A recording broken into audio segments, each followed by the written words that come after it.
My Happy Marriage Volume 1 Review. Over the last couple of years, there's been a rise in the number of romance-like novels being licensed for the English market.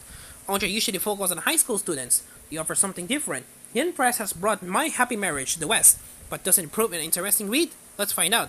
The story is set in the fantasy take on Japan around the Meiji Taisho era. In this Japan, nobles are known for having strong supernatural powers that allow them to fight against creatures called the Gross Quarries. Despite both her parents being gifted, the part goddess Mio Saimori is born talentless and after the death of her mother and her father remarrying. She's forced to work as a servant for her stepmother and half-sister. Mio is abused horribly by her family, both verbally and physically, often being left with no food to eat and rags to live in. For years, she endures this, wishing for a better life as her body and mind become more fragile. Mio's chances at a happier life increase when her family sends her up as a marriage candidate for Kyoka Kodo, a powerful gifted who is commander in the army. Unfortunately for Mio, Kyoka is also known for the fact that all his previous marriage candidates ran out after 3 days of living with him, so he may prove to be a difficult man to live with. Mio is taken to the quaint college in a moody area where Kyoka lives by himself, but it strikes her as a home unsuited to the head of a powerful family such as the Kodos. Mio also finds him homely and easier to live in than a big mansion. Kyoka's only a servant, Yuri, also proves a friendly face for the young girl, but when it comes to Kyoka, he shows little interest in Mio, and if anything, her constant apologizing quickly gets in her nerves.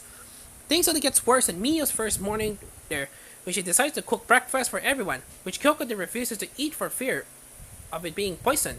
Thinking about it after the fact, Mio understands what Kyoka will want to eat something from someone he doesn't yet trust, but she feels miserable about it all the same.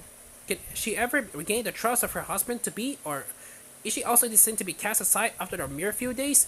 Ultimately, Mio isn't cast out thanks to some intervention from Yuri, whose opinion Kyoka respects considerably up until now. All the Kyoka's potential brides have either been entitled rich kids who hated Kyoka's more humble way of living or mistreated his trusted servant.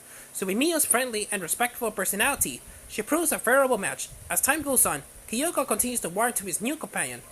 Audrey that remains mystified as to why her self-confidence is so low when she's such a nice girl.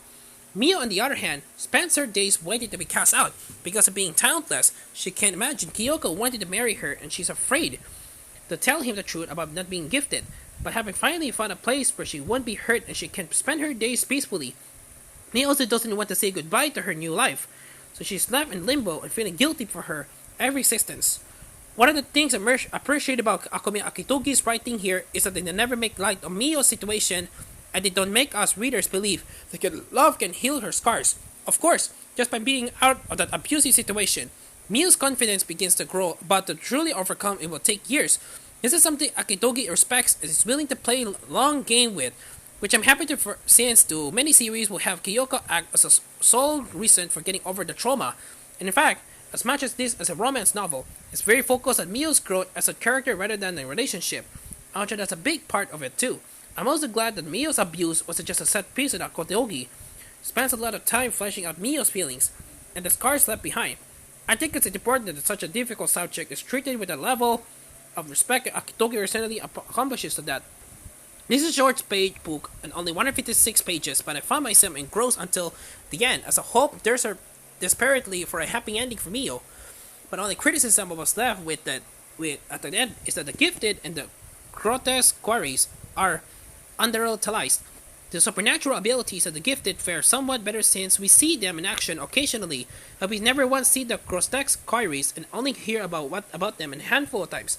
This is a huge concern since the book is short and focused on Mio, which will tell anyway, but it would have minded seeing them play more of a role if they were going to be discussed more than once.